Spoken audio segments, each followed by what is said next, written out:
When the first transport trucks rolled through the dusty gates of the Henderson Ranch in Wyoming, September 1944, nobody expected what would happen next. The German women prisoners, exhausted, defeated, expecting harsh treatment, stepped onto American soil prepared for the worst. What they encountered instead would challenge everything they believed about their captors, about work, about dignity.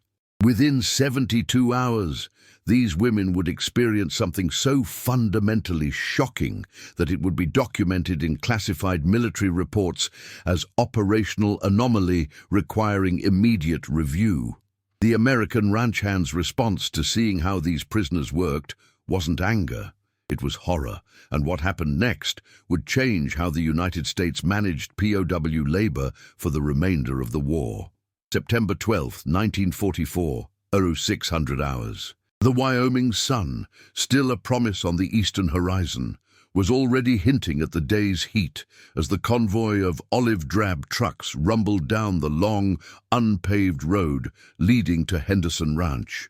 Dust plumed behind them, a reddish cloud against the pale morning sky, settling on the sagebrush and the barbed wire fences that stretched for miles across the vast, undulating plains. This was cattle country, a place of immense skies and even more immense distances, where the rhythm of life was dictated by seasons, livestock, and the relentless demands of the land. For the past 2 years, that rhythm had been severely disrupted. America was at war, and its young men, the backbone of its agricultural workforce, were fighting overseas. The resulting labor shortage was crippling, threatening harvests and food production vital to the war effort. In a controversial but necessary move, the U.S. government had begun utilizing prisoners of war for agricultural labor, a program that had initially focused on German and Italian men. But as the war dragged on and more personnel were captured, particularly in the North African and Italian campaigns, the pool expanded. Today, it included women. These were not frontline combatants, but support personnel, nurses, communications specialists, administrative staff, captured in the chaotic retreats and surrenders of the Mediterranean theater. They were German women, hardened by war, indoctrinated by a regime that demanded absolute obedience and sacrifice, and now prisoners of the very enemy they had been taught to despise. Hauptmann Greta Müller, a former military nurse, her face etched with a weariness that belied her 32 years, peered through the grimy window of the lead truck. She expected barbed wire, watchtowers, armed guards, and the grim, unyielding discipline of a labor camp. What she saw was an endless expanse of prairie, a few scattered ranch buildings, and a small group of civilians, mostly men, watching their approach with a mixture of curiosity and apprehension. Among them stood Sarah Henderson, 28, her hands on her hips, a practical denim shirt tucked into sturdy jeans. Her father, the ranch owner, was serving as an army quartermaster, leaving Sarah to manage the sprawling operation.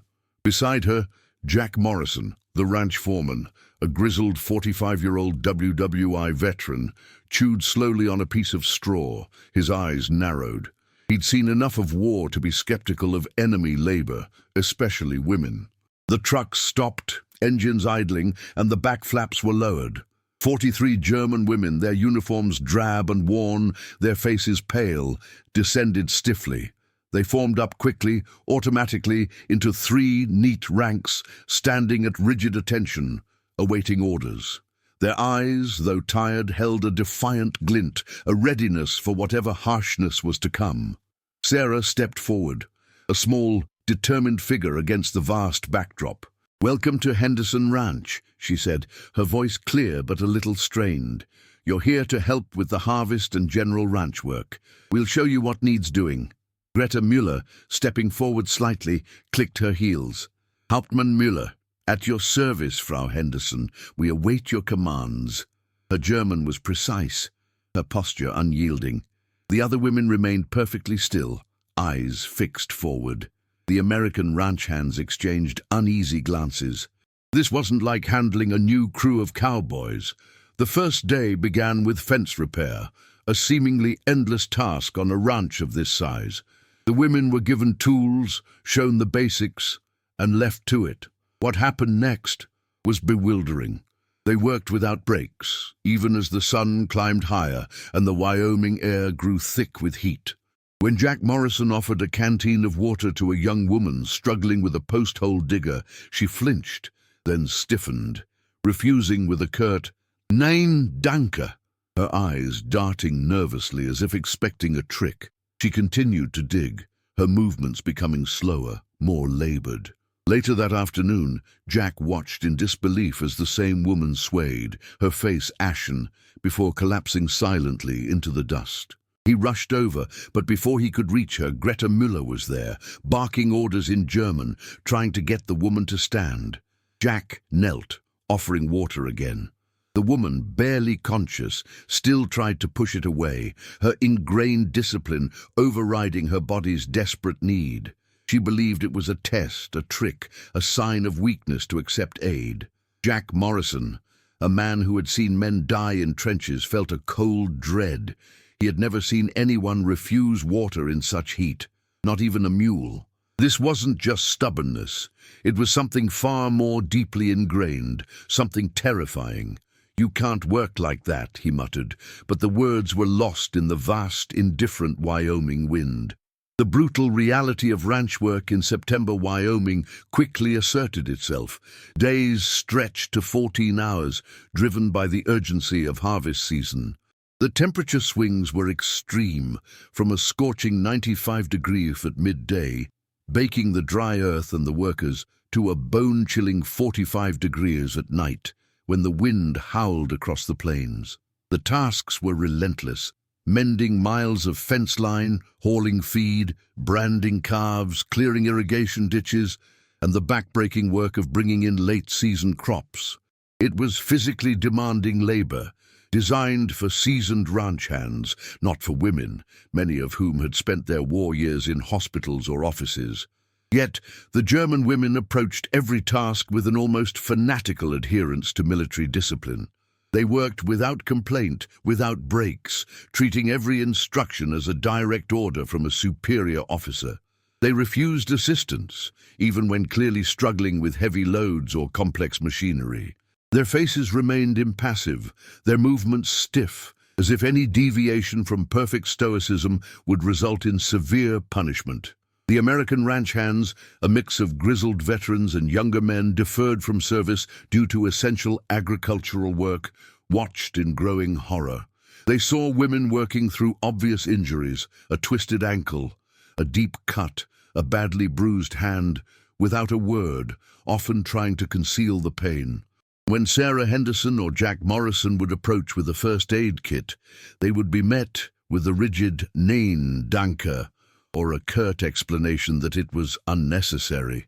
They ate minimal rations, often leaving food on their plates even though the Americans ate full, hearty meals. They slept on bare floors in the bunkhouse, even when cots and blankets were provided, arranging their meager belongings with military precision. The cultural clash was stark, almost absurd. The Americans operated with a frontier pragmatism. Work hard, but take care of yourself. Accept help when needed. Efficiency came from practical solutions, not rigid adherence to doctrine. The Germans, however, were operating under an authoritarian military doctrine. Endure suffering silently, never show weakness, obedience above self-preservation, and a deep-seated suspicion of any perceived kindness from the enemy. Specific incidents piled up, each one deepening the Americans' bewilderment. A young German woman, assigned to clear brush, continued working for hours with a visibly sprained ankle, her limp growing more pronounced until she literally collapsed, unable to put weight on it. When offered a coat on a surprisingly cold morning, another prisoner, shivering visibly, refused it, stating she hadn't been issued one and therefore couldn't accept it. During lunch breaks, instead of sitting at the rough-hewn tables and resting, many of the women would stand at attention, eating their food quickly and silently, their eyes scanning the room as if expecting an inspection. Jack Morrison, a man not easily rattled, felt his frustration reach a boiling point. He found Greta Müller one afternoon, her hands raw and bleeding from handling barbed wire, wrapping them tightly in a piece of torn cloth and continuing to work, her jaw set. "Hauptmann Müller," he growled, "your hands are bleeding. You need to stop." She merely looked at him, her eyes unreadable. "It is nothing, Herr Morrison. The work must be done." Sarah Henderson, observing these interactions, began to grasp the fundamental, terrifying problem. These women had been conditioned systematically to expect punishment for any sign of weakness. They interpreted American kindness, an offer of water, a coat, medical attention, not as genuine concern, but as a psychological manipulation, a test of their resolve, or even a precursor to some unknown penalty. They literally didn't understand that they were allowed to be treated as human beings, that their captors might actually care about their well-being. The Americans faced an impossible dilemma. How do you help people who have been trained from the deepest recesses of their being to refuse help? How do you break through decades of authoritarian conditioning with simple acts of decency? The ranch hands, accustomed to solving problems with grit and common sense, found themselves utterly stumped. That evening, as the last sliver of sun dipped below the horizon, painting the sky in hues of orange and purple, Sarah called an emergency meeting of the ranch hands in the bunkhouse. Her voice, usually calm and steady, was laced with a desperate urgency. "We can't let them work like this," she declared, looking at the grim faces around her. "They're going to kill themselves trying to prove they can take it." Indeed, the turning point came not with a grand gesture, but with a simple, stubborn act of defiance from Jack Morrison. It was September 18th, 1944, 1100 hours. The sun beat down mercilessly on the vast expanse of the Henderson Ranch, pushing the temperature towards a blistering 97 degrees. In a distant field, a group of German women, including Greta Müller, were meticulously repairing a fence line, their movements slow and deliberate, their faces glistening with sweat. They had been working for hours without a break, their water bottles untouched beside them. Jack, watching from a distance, felt a surge of anger and despair. He strode purposefully across the field, his boots kicking up dust with each step. When he reached the women, he didn't shout, didn't threaten. He simply walked up to the nearest woman, gently but firmly took the post-hole digger from her hands, and then did the same to the next, and the next. The women froze, their eyes wide with confusion and apprehension. "Nobody works until you drink water and sit in the shade for 20 minutes, Jack announced, his voice gruff but steady, his gaze sweeping over their bewildered faces.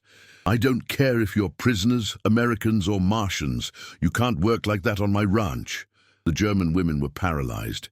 This violated every single rule they understood about prisoner treatment. They expected punishment for stopping work, for questioning an order, for showing any sign of insubordination. They literally did not know how to process an order to rest. Greta Müller, ever the officer, stepped forward, her posture rigid. "Herr Morrison, we must continue. The work is not finished." Jack merely shook his head, blocking her path back to the fence. "No, you will rest. Now." The standoff lasted for 40 agonizing minutes. The women stood, uncertain, caught between their ingrained discipline and the incomprehensible command of their captor. They looked at each other, then at Jack, then at the distant ranch buildings, as if searching for a hidden trap. What broke the impasse was unexpected. Sarah Henderson appeared, walking slowly across the field, carrying a large pitcher and a tray laden with glasses and sandwiches. She didn't order, didn't demand. She simply walked to the meager shade offered by a lone cottonwood tree, set down her provisions, and sat down herself, pouring a glass of cold lemonade and taking a bite of a sandwich. She ate and drank, calmly, deliberately, demonstrating what she wanted them to do. Slowly, hesitantly, one young German woman, her face streaked with dirt and sweat, took a tentative step towards the tree. Then another. Within 10 minutes, all of them were sitting in the shade, drinking water, eating the homemade sandwiches. the dam had broken. Over the following week, the American ranch hands systematically dismantled the prisoners' military conditioning through a relentless, stubborn kindness. They provided proper work gloves and refused to accept them back until the prisoners wore them. They enforced mandatory water breaks every 2 hours, physically stopping work if necessary. They insisted on treating injuries immediately, no matter how minor, often personally applying bandages and antiseptic. They provided the same hearty meals Americans ate and encouraged them to eat their fill. The Germans struggled to adapt. Accepting help felt like admitting weakness, a betrayal of their training. Being treated humanely created a profound cognitive dissonance with the propaganda they had been fed about American brutality. The absence of punishment for failure or insubordination was utterly incomprehensible. One evening, Sarah found Greta Miller sitting alone, staring out at the vast, darkening plains. Sarah sat beside her. After a long silence, Greta spoke, her voice barely a whisper. "We were told Americans would work us to death. We were prepared for that. We were not prepared for this." The profound psychological impact was clear.